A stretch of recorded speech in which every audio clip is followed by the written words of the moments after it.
Deer listeners, welcome to Kathanika. আজ আপনারা শুনছেন থিবো মিউরিস এর লেখা immediate action, a 7-day plan to overcome procrastination and regain your motivation.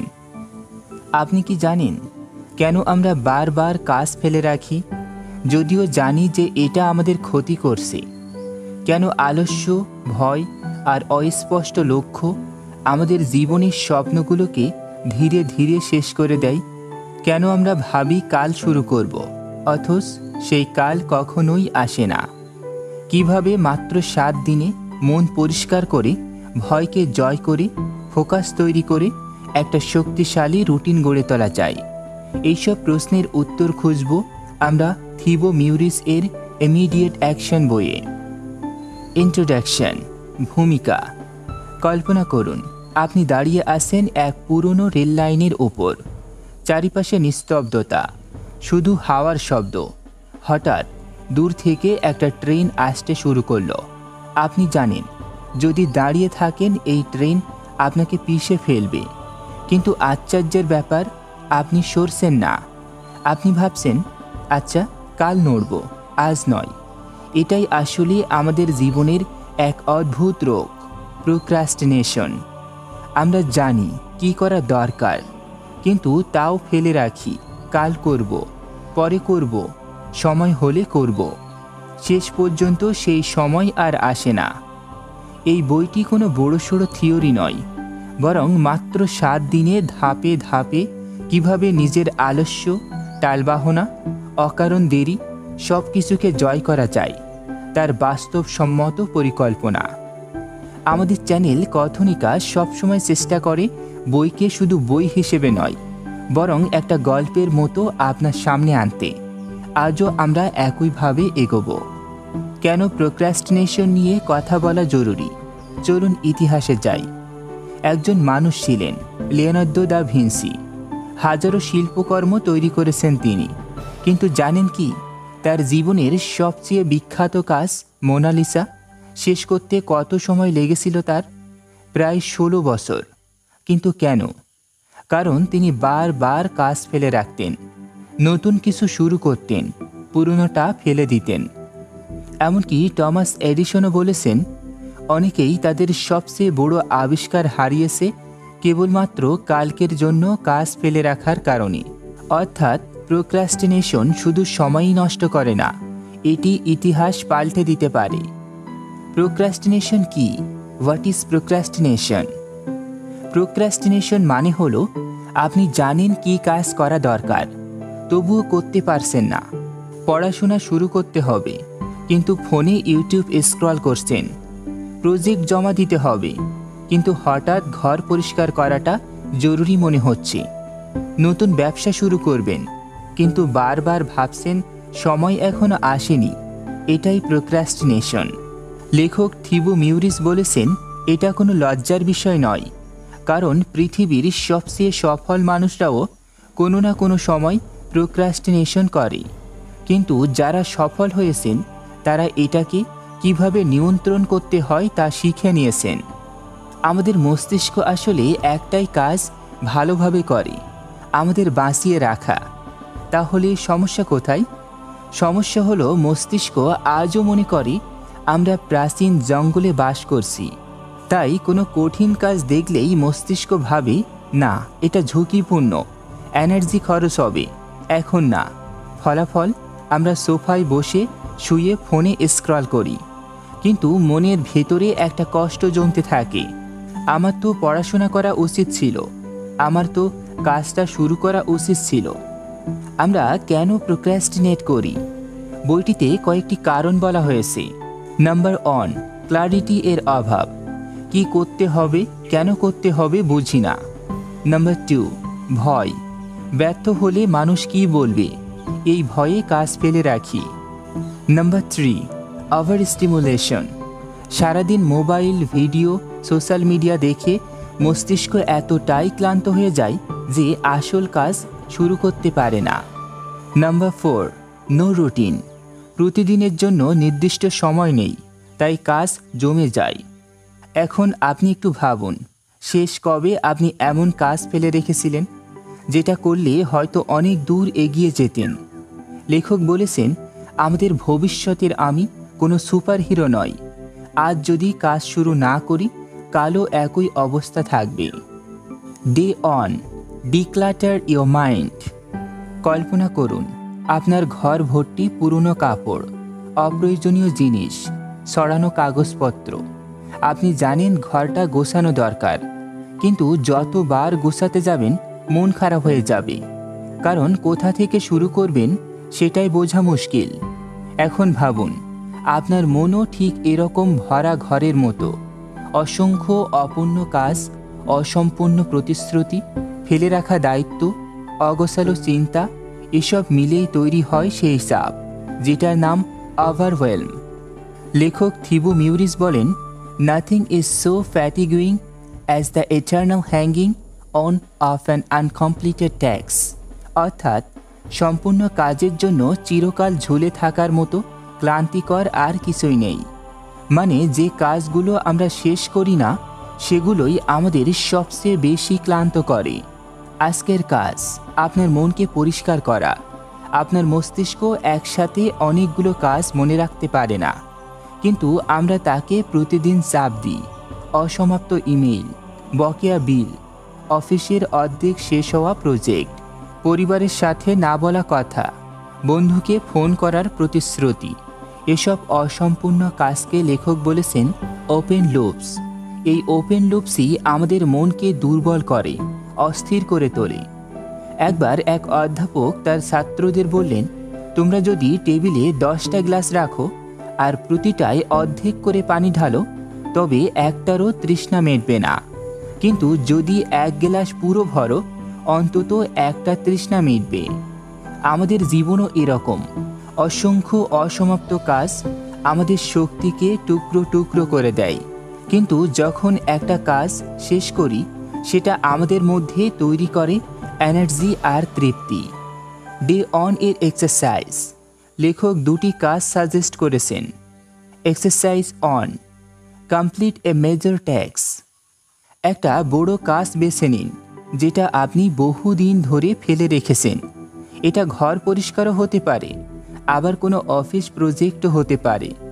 কাজটা আজই শেষ করুন। হ্যাঁ, পুরোটাই শেষ। কারণ যখন একটা বড় কাজ শেষ হবে, তখন আপনি হঠাৎ করে অনুভব করবেন, আরে আমি তো পারলাম, তাহলে অন্য কাজগুলোও করতে পারবো। এই ছোট্ট জয় থেকেই শুরু হয় গতি, momentum. Exercise 2, declutter your mind list. একটি খাতা বা নোট খুলুন, সেখানে লিখুন আপনার সব অসম্পূর্ণ কাজ, ছোট বড় যাই হোক সব লিখে ফেলুন। বন্ধুকে ফোন করা দরকার, বইটা অর্ধেক পড়ে রেখেছেন, ফাইল জমা দেওয়া হয়নি, গোছানো ঘরটা এখনও অগোছালো, সব কিছু লিখে ফেলুন। তারপর আজকেই অন্তত কিছু কাজ শেষ করুন। কেন এই কাজ এত জরুরি? কারণ অসম্পূর্ণ কাজ আমাদের অবচেতন মনে চাপ সৃষ্টি করে। যতক্ষণ না সেটা শেষ হচ্ছে, ততক্ষণ সেটা মস্তিষ্কের এনার্জি খেয়ে নিচ্ছে। যখন কাজ শেষ হয়, তখন আমাদের মস্তিষ্ক ডোপামিন রিলিজ করে। আমরা খুশি হই, হালকা বোধ করি, আর এই ছোট্ট সাফল্য আমাদের আরও বড় কাজে এগিয়ে নিয়ে যায়। আমি আপনাদের একটা প্রশ্ন করছি, আপনার জীবনে এখন সবচেয়ে বড় অসমাপ্ত কাজটা কি? একটু ভাবুন। আপনি কি সেটা লিখে ফেলতে পারবেন? আর সাহস করে আজকেই সেটা শেষ করতে পারবেন? একজন ভ্রমণকারী একবার এক গুরুকে জিজ্ঞেস করল, গুরুজি, আমি কিভাবে জীবনের বড় সমস্যাগুলো জয় করব? গুরু হেসে বললেন, তুমি যদি প্রতিদিন একটা করে ছোট সমস্যার সমাধান করো, তাহলে একদিন বড় সমস্যা বলে কিছু থাকবে না। আজকের পাঠও তাই। ছোট ছোট কাজগুলো শেষ করো, মস্তিষ্ককে পরিষ্কার করো, আর ধীরে ধীরে গড়ে তোলো নতুন শক্তি। ডে অন হতে আমরা শিখলাম কেন অসম্পূর্ণ কাজ আমাদের পিছিয়ে দেয়, কিভাবে মনকে ডিক্লাটার করা যায়, আর ডে অন এর দুটি exercise. Day 2, identify the reason you procrastinate. একজন কৃষক ছিল, তার মাঠে সোনালি ধানের শীষ দুলছে, কিন্তু কৃষক সারা দিন বসে বসে ভাবছে, আজ গরম, কাল কাটবো। কাল এলে বলে আজ শরীর খারাপ, কাল কাটবো। এভাবে দিন কেটে গেল, আর হঠাৎ ঝড় এলো, ফসল মাটিতে পড়ে গেল। এটাই আমাদের জীবনের গল্প। আমরা কাজ ফেলে রাখি যতক্ষণ না সময় আর সুযোগ আমাদের হাতছাড়া হয়ে যায়। এই পাঠের মূল কথা হলো, শুধু আমি অলস বললেই হবে না, আমাদের জানতে হবে আসল কারণটা কি। কারণ প্রতিটি প্রোক্রাস্টিনেশন এর পেছনে থাকে একটা যুক্তি। মস্তিষ্ক হয় আমাদের এনার্জি বাঁচাতে চাইছে, নয়তো নিজেকে রক্ষা করতে চাইছে। লেখক থিবো মিউরিস প্রোক্রাস্টিনেশন এর সাধারণ কয়েকটা স্পষ্ট কারণ দিয়েছেন। Number 1, lack of clarity. আমরা জানি না কি করতে হবে, কিভাবে করতে হবে, কেন করতে হবে।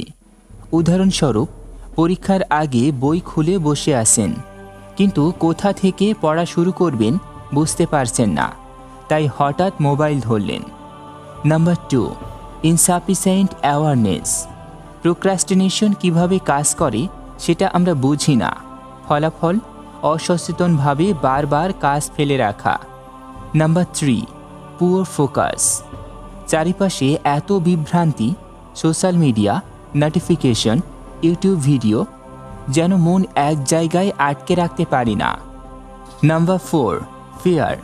আমি পারবো তো? মানুষ কি বলবে? ফেল করলে অপমান হবে না তো? এই ভয় আমাদের পেছনে টেনে ধরে। Number 5, lack of urgency. মনে হয় কালও তো সময় আছে, কিন্তু কাল কখনো আসে না।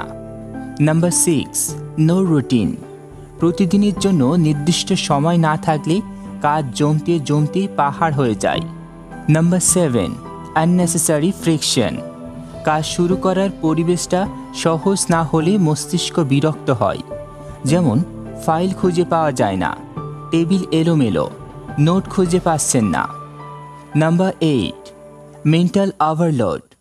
এত কাজ জমে গেছে যে কোথা থেকে শুরু করবেন বোঝেন না, তাই কিছুই করেন না। একজন তরুণ লেখক ছিলেন, তার ভেতরের স্বপ্ন একদিন বই লিখবেন, কিন্তু তিনি লিখতেন না। কেন? কারণ মনে হতো মানুষ যদি পছন্দ না করে, যদি বলে আমি বাজে লিখি। বছর কেটে গেল, সেই বই লেখা হলো না। একদিন এক বৃদ্ধ লেখক তাকে বললেন, তুমি কি জানো তোমার ভয় আসলে তোমার স্বপ্নের প্রতিফলন? ভয় দেখায় তুমি ঠিক জায়গায় হাত দিয়েছ। ভয় যদি থাকে বুঝে নাও, সেটাই তোমার সত্যিকারের কাজ। আমরাও অনেক সময় ভয় থেকে প্রোক্রাস্টিনেট করি, কিন্তু ভয় মানেই সেখানে আমাদের সম্ভাবনা লুকিয়ে আছে। আমি আপনাদের একটা প্রশ্ন করতে চাই, আপনার জীবনে কোন কাজটা আপনি বারবার ফেলে রেখেছেন? হয়তো পড়াশোনা, হয়তো নতুন প্রজেক্ট, হয়তো কারোর সাথে কথা বলা। একটু ভেবে দেখুন, আসল কারণটা কি? ভয় নাকি পরিষ্কার পরিকল্পনার অভাব? Day 2 exercise. লেখক ডে 2 এর জন্য কয়েকটা প্র্যাকটিক্যাল কাজ দিয়েছেন। Step 1, self rating. আপনি নিজের অবস্থা যাচাই করবেন কয়েকটি প্রশ্ন দিয়ে। প্রশ্নগুলো হলো, আমি জানি না আসলে কি করতে হবে। আমি সবসময় মোটিভেশনের জন্য অপেক্ষা করি। আমি সহজেই ডিস্ট্রাক্টেড হই। আমি ভয় পাই ব্যর্থ হওয়ার। আমার কাজের কোনো ডেডলাইন নেই। আমার কোনো রুটিন নেই। আমার চারিপাশের পরিবেশ কাজের উপযুক্ত না। আমার মাথায় একসাথে অনেক কাজ ঘুরছে। প্রতিটি প্রশ্নে 1 থেকে 10 পর্যন্ত রেট দিন। স্টেপ 2, 3টি কাজ শিখুন। গত 1 মাসে যেসব কাজে আপনি প্রোক্রাস্টিনেট করেছেন সেগুলো লিখে ফেলুন।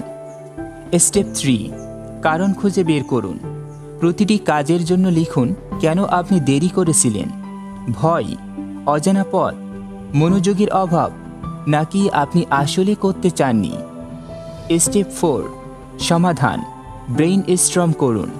এখন ভাবুন কি করলে আপনি এই কারণ কাটিয়ে উঠতে পারবেন। যেমন যদি ক্লারিটি না থাকে, কাজটাকে ছোট ছোট ধাপে ভাগ করুন। যদি ভয় থাকে, ছোট এক ধাপ নিন, দেখবেন ভয় কমেছে। যদি ডিস্ট্রাকশন থাকে, ফোন বন্ধ করুন বা নোটিফিকেশন বন্ধ করুন। আমাদের মস্তিষ্ক অনেক সময় গল্প বানায়। সে বলে কাল থেকে করলেই হবে, কিন্তু বাস্তবে কাল নামে কিছু নেই, আছে শুধু আজ। লেখক বলেছেন ফিউচার সেলফ কোনো আলাদা মানুষ নয়। আপনি যদি আজ কিছু না করেন, আপনার ভবিষ্যতের আমিও কিছুই করবে না। একজন বৃদ্ধ কৃষক তার ছেলেকে বললেন, তুমি যদি বীজ বপন না করো, মাঠে কোনো দিনই ফসল ফলবে না। আজ গরম, কাল সময় নেই, যত অজুহাতই দাও না কেন, পরিশ্রম ছাড়া কখনো ফলের আশা করো না। আমাদের জীবনও এরকম। আমরা যত দেরি করি, ততই জীবনের ফসল আমাদের হাতছাড়া হয়। ডে 2 হতে আমরা শিখলাম প্রোক্রাস্টিনেশন এর আসল কারণগুলো কি। ভয়, অস্পষ্টতা, ডিস্ট্রাকশন, রুটিনের অভাব সবই এর পেছনে কাজ করে। আর কিভাবে নিজের কারণ খুঁজে বের করে তার সমাধান করা যায়। Day 3, define your understanding of procrastination. একজন যুবক প্রতিদিন সকালে ভাবত, আজ আমি লিখব, আমার উপন্যাস শুরু করব, কিন্তু টেবিলে বসে কলম হাতে নিলেই মাথায় আসত, আমি তো মোটিভেটেড নই, মন চাইছে না, কাল লিখব। এভাবে দিন কেটে গেল। বছরের পর বছর সে বই শুরু করতে পারল না। কিন্তু একদিন সে শুনল স্টিফেন হকিং এর কথা। স্টিফেন হকিং বলেন, আমি মোটিভেশনের জন্য অপেক্ষা করি না, আমি প্রতিদিন ডেস্কে বসে লিখতে শুরু করি, আর লিখতে লিখতেই অনুপ্রেরণা চলে আসে। এই পাঠের মূল কথা হলো, আমাদের বুঝতে হবে প্রোক্রাস্টিনেট আসলে কিভাবে কাজ করে, আর মোটিভেশন নিয়ে আমাদের ভুল ধারণাগুলো ভাঙতে হবে। আমরা সাধারণত ভাবি, যেদিন আমি মোটিভেটেড হব সেদিন কাজ শুরু করব, কিন্তু লেখক থিবো মিউরিস বলেন এটা উল্টোভাবে কাজ করে। মোটিভেশন আসে অ্যাকশন থেকে, অ্যাকশন আসে মোটিভেশন থেকে নয়। ধরুন আপনি জিমে যাওয়ার জন্য মোটিভেটেড নন, কিন্তু একবার গেলে 5 মিনিট ব্যায়াম শুরু করলে এনার্জি চলে আসে। আপনার পড়তে বসার আগে আলসেমি লাগে, কিন্তু একবার বই খুলে 2 পৃষ্ঠা পড়লেই মনে হয় আরও পড়ি। অর্থাৎ action to motivation. Emotional reasoning, ভুল চিন্তা। আমরা অনেক সময় বলি, আজ মন চাইছে না, তাই পড়তে পারবো না। ভয় লাগছে, তাই চেষ্টা করা ঠিক হবে না। ক্লান্ত লাগছে, তাই কাজ করা সম্ভব না। এটাই হলো ইমোশনাল রিজনিং, যেখানে আমরা আবেগকে সত্য ধরে নিই, কিন্তু বাস্তব হলো কাজ করার জন্য আপনাকে সব সময় মোটিভেটেড হতে হবে না। আপনি ভয় পেলেও কাজ করতে পারেন, আপনি ক্লান্ত হলেও ছোট্ট ধাপ নিতে পারেন। নেগেটিভ মেন্টাল মডেলস, ভুল মানসিক model. Number 1, present self versus future self. আমরা ভাবি আমার ফিউচার সেলফ খুব শক্তিশালী, বুদ্ধিমান, সুপার মোটিভেটেড, সে কালকে গিয়ে সব কাজ করে দেবে। কিন্তু সত্য হলো ভবিষ্যতের আমি আর বর্তমানের আমি একই। আপনি যদি আজ নিজেকে পরিবর্তন না করেন, কালও একই থাকবেন। Number 2, surviving versus thriving. আমাদের মস্তিষ্ক শুধু সার্ভাইভাল নিয়ে চিন্তা করে, অর্থাৎ ঝুঁকি নিও না, কষ্ট করো না, শক্তি বাঁচাও। কিন্তু সফল হতে হলে আমাদের থ্রিভিং মাইন্ডসেট লাগবে। বাঁচার জন্য নয়, উন্নতির জন্য কাজ করা। একবার এক গ্রামে আগুন লেগেছিল, সবাই দৌড়ে পালাচ্ছিল। কেবল এক বৃদ্ধ দাঁড়িয়ে বলল, আগামীকাল আমি পানি নিয়ে আসব। কিন্তু আগুন কি অপেক্ষা করবে? না। ঠিক তেমনই আমাদের জীবনের গুরুত্বপূর্ণ কাজগুলোও অপেক্ষা করে না। Day 3 exercise. Step 1, self awareness scale.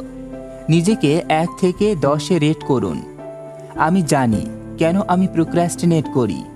আমি জানি মোটিভেশন কিভাবে কাজ করে। আমি বুঝি আমার চিন্তার ভুল মডেলগুলো কি। স্টেপ 2, 2টি কাজ ঠিক করুন। আজকে ঠিক করুন 2টি কাজ যেগুলোতে আপনি প্রোক্রাস্টিনেট করেছেন। ছোট হতে পারে, একটা ফোন কল, একটা ইমেইল, 10 মিনিট পড়াশোনা। এগুলো শুরু করুন ফিলিং এর ওপর নির্ভর না করে।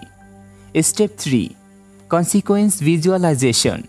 চোখ বন্ধ করে কল্পনা করুন, আপনি যদি প্রোক্রাস্টিনেট করতে থাকেন তাহলে কি হবে। আপনার স্বপ্ন ভেঙে যাবে, ক্যারিয়ার থেমে যাবে, সম্পর্ক ক্ষতিগ্রস্ত হবে। রোস্ট কেস সিনারিও ভেবে নিন, এটা আপনাকে কাজ শুরু করতে ঠেলে দেবে। আমি আপনাকে একটা প্রশ্ন জিজ্ঞেস করতে চাই, আপনার জীবনে এমন কোনো কাজ আছে যা আপনি বারবার বলেছেন কাল করব? যদি থাকে কল্পনা করুন, যদি কখনো না করেন তাহলে আপনার জীবনে কি হারাবেন?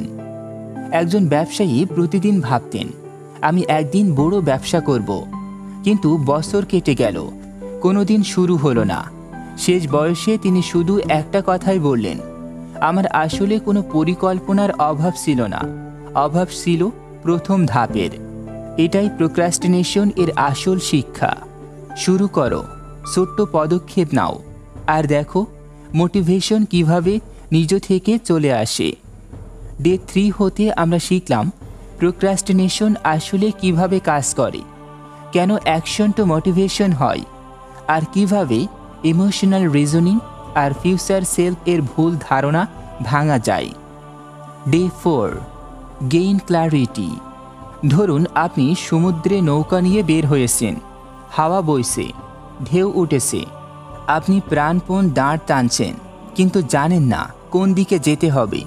শেষে কি হবে? আপনি শুধু ঘুরতে থাকবেন, কিন্তু কোথাও পৌঁছাতে পারবেন না। আমাদের জীবনও অনেকটা এরকম। আমরা পরিশ্রম করি, ব্যস্ত থাকি, সময় দিই, কিন্তু স্পষ্ট লক্ষ্য না থাকায় এগোতে পারি না। এটাই প্রোক্রাস্টিনেশন এর বড় কারণগুলোর একটি। এই পাঠের মূল কথা হলো, আপনি যদি জানতে না পারেন কেন কাজ করছেন, তাহলে কাজ করার এনার্জি আসবে না। পরিষ্কার লক্ষ্যই আপনাকে প্রোক্রাস্টিনেশন থেকে মুক্তি দেয়। লেখক থিবো মিউরিস বলেন, ক্ল্যারিটি ইজ পাওয়ার। যত বেশি স্পষ্ট হবেন তত সহজেই কাজ শুরু করবেন। ক্ল্যারিটি কেন জরুরি? অস্পষ্ট লক্ষ্য মানেই বিভ্রান্তি। যেমন ধরুন আপনি বললেন, আমি পড়াশোনায় ভালো করব, কিন্তু এটা অস্পষ্ট। কেমন ভালো? কোন বিষয়ে? কবে নাগাদ? ফলাফল, আপনি বসে থাকবেন, কাজ শুরু হবে না। স্পষ্ট লক্ষ্য কাজকে ছোট ধাপে ভাঙে। আমি আগামী 2 সপ্তাহে প্রতিদিন 2 ঘন্টা পড়ে অঙ্কে 100 মার্কের মধ্যে 80 পাব, এটা পরিষ্কার। এখন জানেন আজ পড়তে হবে, কালও পড়তে হবে। ক্ল্যারিটি আমাদের মোটিভেশন যোগায়। যখন জানি আমি কি চাই, তখন সেটা মনে করলেই এনার্জি আসে। একজন তরুণ ছিল, সে বলতো, আমি একদিন সফল উদ্যোক্তা হব, কিন্তু সে কি ব্যবসা করবে, কবে শুরু করবে, কার সাথে করবে, কোনো পরিষ্কার ধারণা ছিল না। ফলাফল, বছরের পর বছর সে শুধু স্বপ্নই দেখল। অন্যদিকে আরেকজন বলল, আমি আগামী 6 মাসের মধ্যে একটা অনলাইন কোর্স বানাবো যা 100 জন ছাত্রকে শেখাতে পারবে।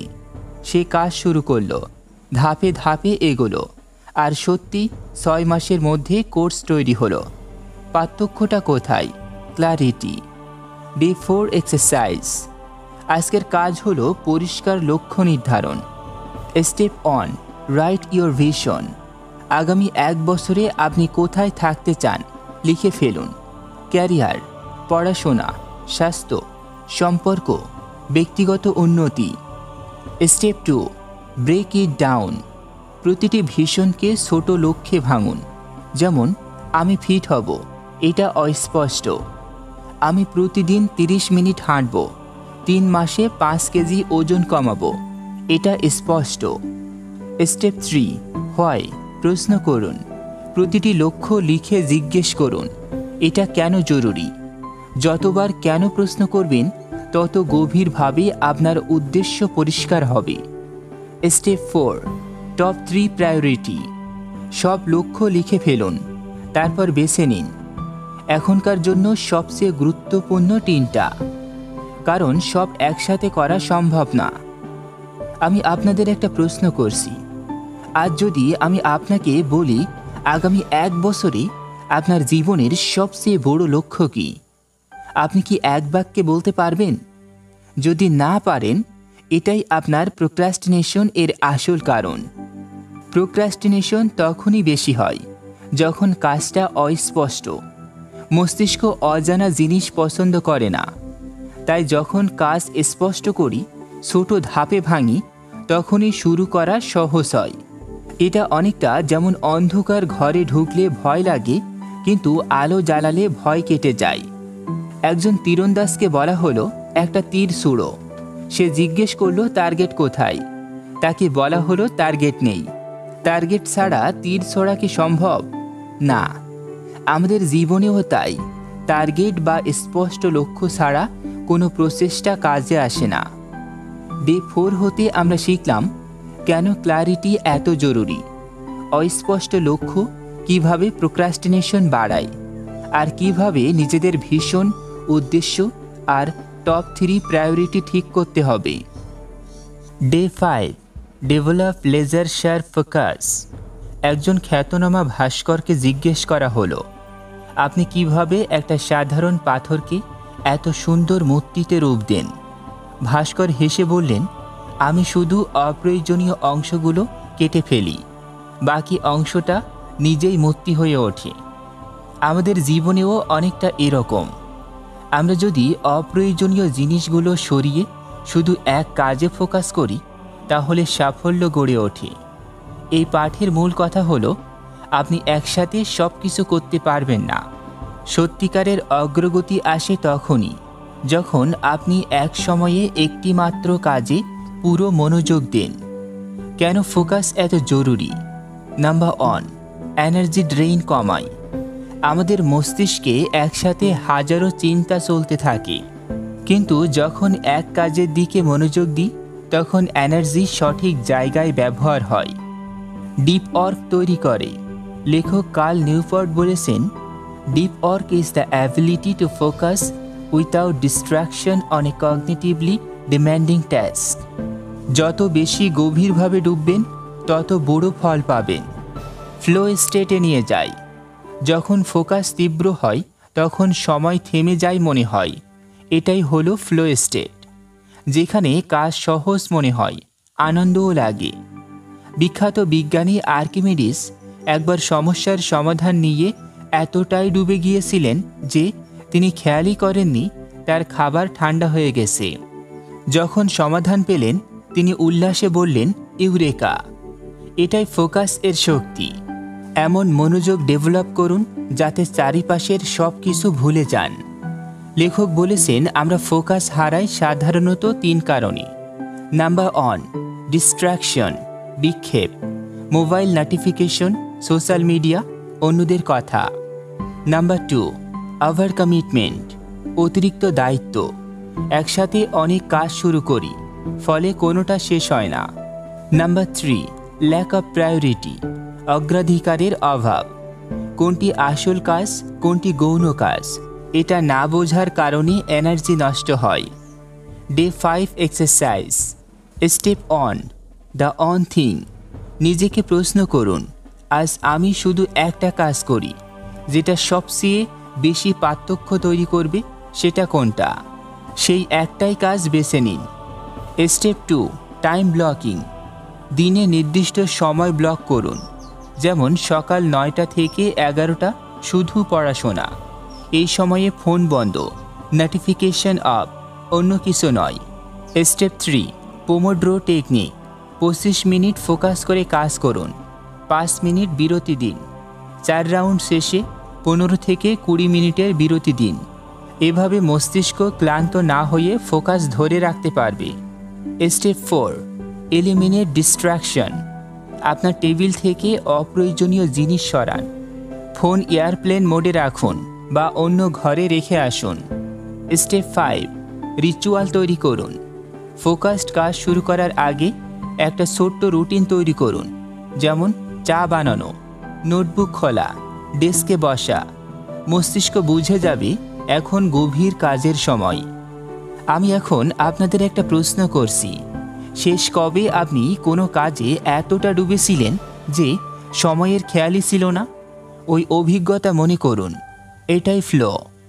আপনি কি চান প্রতিদিন এমন ফ্লো স্টেট তৈরি করতে? তাহলে ফোকাসের অনুশীলন করুন। আমাদের মস্তিষ্কে একটা সিস্টেম আছে, রেটিকুলার অ্যাক্টিভেটিং সিস্টেম, সংক্ষেপে RAS। এটা ফিল্টার হিসেবে কাজ করে। আপনি যেটার দিকে মনোযোগ দেন সেটাকেই RAS ফিল্টার করে সামনে আনে। হঠাৎ চারিপাশে সবাইকে একই মোবাইল ব্যবহার করতে দেখবেন। আপনি যদি পরীক্ষার প্রস্তুতিতে ফোকাস করেন, মস্তিষ্ক আপনাকে বারবার সেই সুযোগগুলো দেখাবে। অর্থাৎ ফোকাস যেদিকে যাবে, এনার্জি সেদিকেই প্রবাহিত হবে।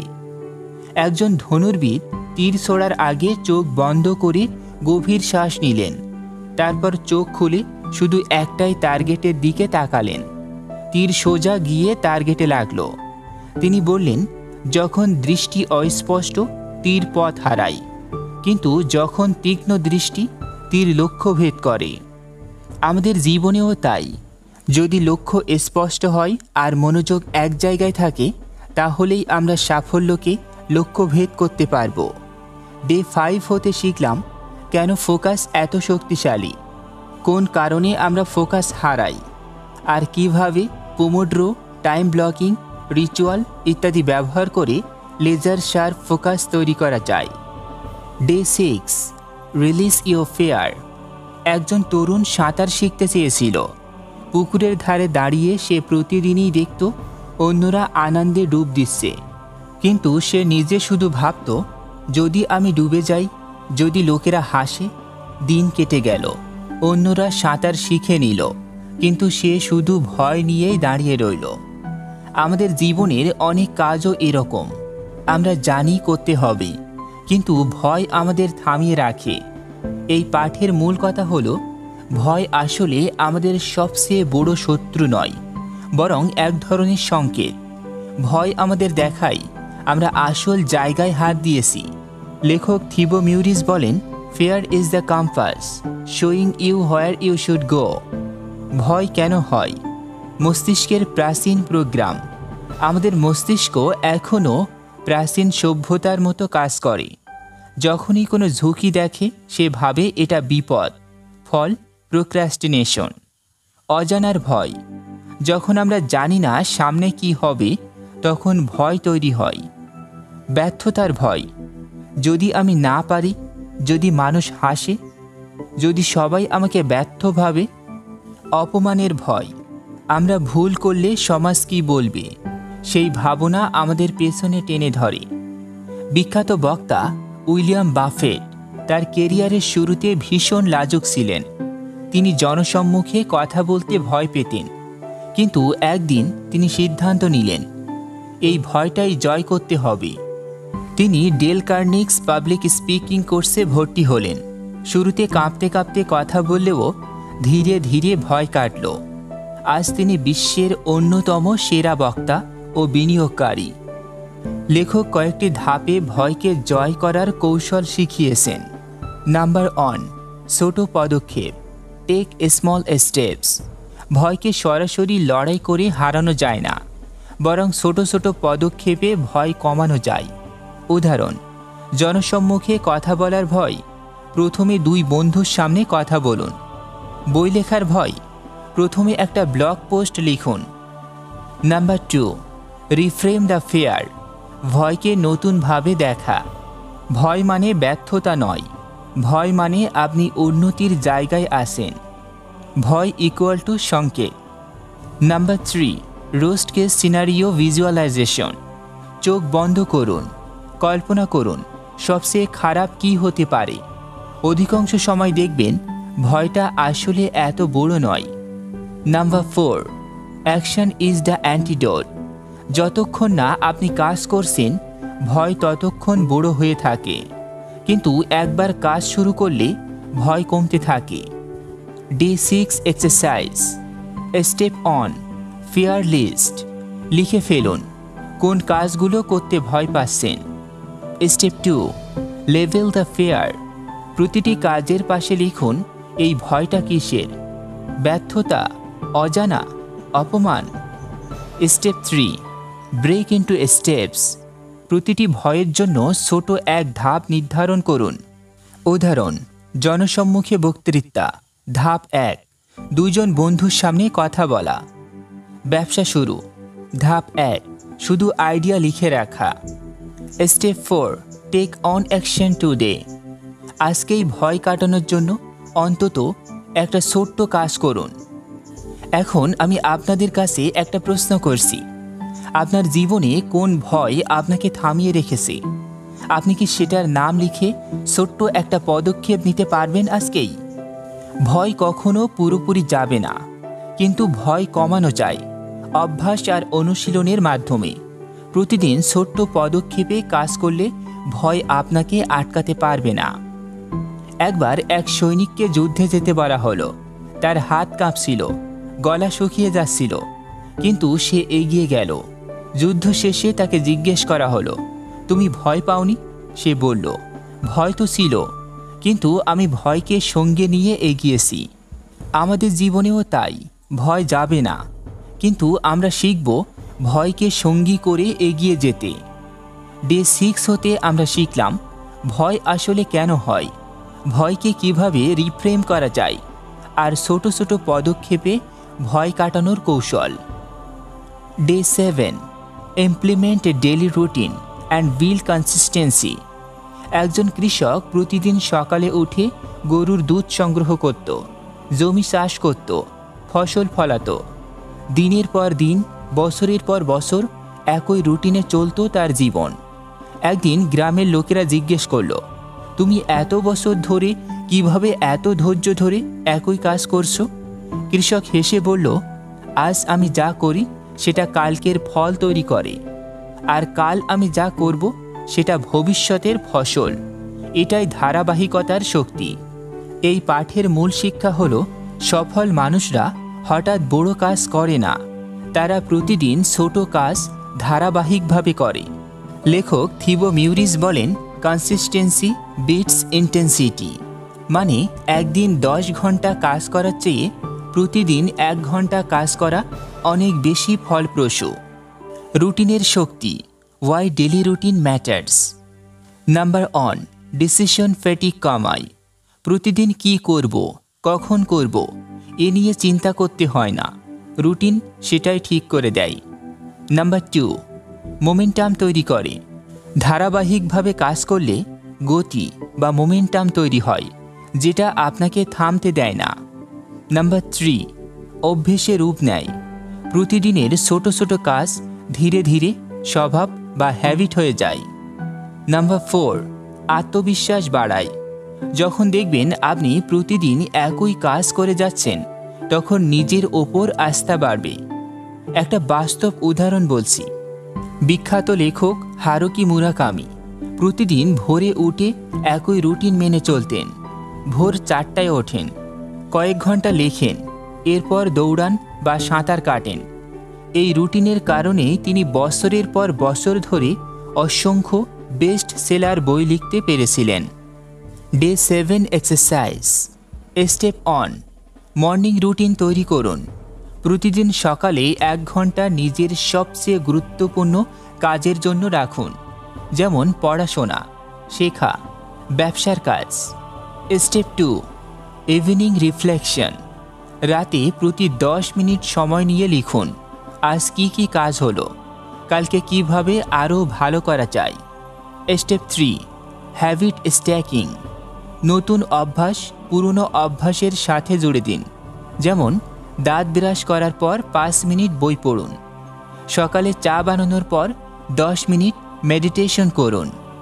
Step 4, track your progress. ক্যালেন্ডারে প্রতিদিন কাজ হলে টিক দিন, ডোন্ট ব্রেক দ্য চেইন নীতি ব্যবহার করুন। Step 5, weekly review.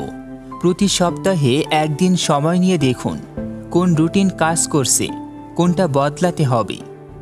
আমাদের মস্তিষ্ক পুরস্কার পেতে ভালোবাসে। যখন প্রতিদিন ছোট্ট সাফল্য পাই, যেমন চেকলিস্টে টিক দেওয়া, তখন মস্তিষ্ক ডোপামিন ছাড়ে। এতে আমরা আরও মোটিভেটেড হই। ধারাবাহিকতা মানেই ছোট জয়, ছোট জয় মানেই বড় ফলাফল। এখন আমি আপনাদেরকে একটা প্রশ্ন করছি, আপনি যদি আগামী 30 দিনে প্রতিদিন মাত্র 30 মিনিট করে একটা কাজ করেন, তাহলে 30 দিনের শেষে কি অসাধারণ ফল আসতে পারে বলে মনে করেন? একজন দার্শনিককে জিজ্ঞেস করা হলো, সাফল্যের গোপন রহস্য কি? তিনি বললেন, তুমি প্রতিদিন যে কাজ করবে সেটাই তোমার ভবিষ্যৎ গড়ে তুলবে। তুমি যদি আজকে 1% উন্নতি করো, 1 বছরে তুমি 37 গুণ ভালো হয়ে যাবে। কনক্লুশন, আমরা 7 দিনে শিখলাম ডে 1, ডিক্লাটার ইয়োর মাইন্ড, অসম্পূর্ণ কাজ শেষ করে মনকে হালকা করুন। ডে 2, আইডেন্টিফাই দ্য রিজন, আসল কারণ খুঁজুন কেন প্রোক্রাস্টিনেট করেন। ডে 3, ডিফেন্ড আন্ডারস্ট্যান্ডিং, বুঝুন অ্যাকশন থেকেই মোটিভেশন আসে। ডে 4, গেইন ক্লারিটি, স্পষ্ট লক্ষ্য নির্ধারণ করুন। ডে 5, ডেভেলপ ফোকাস, এক সময়ে এক কাজে পুরো মনোযোগ দিন। ডে 6, রিলিজ ইয়োর ফিয়ার, ভয়কে সঙ্গী করে এগিয়ে যান। ডে 7, রুটিন অ্যান্ড কনসিস্টেন্সি, প্রতিদিনের রুটিন তৈরি করুন এবং ধারাবাহিক থাকুন। এটাই হলো ইমিডিয়েট অ্যাকশন বইয়ের 7 দিনের যাত্রা। আপনি যদি এই 7 দিনের প্ল্যান অনুসরণ করেন আর প্রতিদিন ছোট ছোট কাজ নিয়মিতভাবে করেন, তাহলে প্রোক্রাস্টিনেশন আর আপনার জীবনের শত্রু হয়ে থাকবে না। আপনি নিজেই এটাকে নিয়ন্ত্রণ করতে পারবেন। মনে রাখবেন, the secret of your future is hidden in your daily routine. Dear listeners, আপনি শুনছিলেন থিবো মিউরিস এর immediate action, a 7-day plan to overcome procrastination and regain your motivation, সম্পূর্ণ বইয়ের বাংলা অডিও এক্সপ্লেনেশন। যদি ভিডিওটি ভালো লেগে থাকে তবে লাইক, শেয়ার এবং সাবস্ক্রাইব করুন। আর অবশ্যই আপনার মূল্যবান মন্তব্য জানাতে ভুলবেন না, কারণ আপনার প্রতিটি প্রতিক্রিয়া আমাদের জন্য অত্যন্ত গুরুত্বপূর্ণ। মনে রাখবেন, জীবন বদলাতে বড় কোনো পদক্ষেপের দরকার নেই, মাত্র ছোট ছোট ধাপ, ধারাবাহিকতা আর আজকের সিদ্ধান্তই আপনাকে প্রোক্রাস্টিনেশন থেকে মুক্ত করে সফলতার পথে নিয়ে যাবে। ধন্যবাদ। Please stay connected with কথনিকা।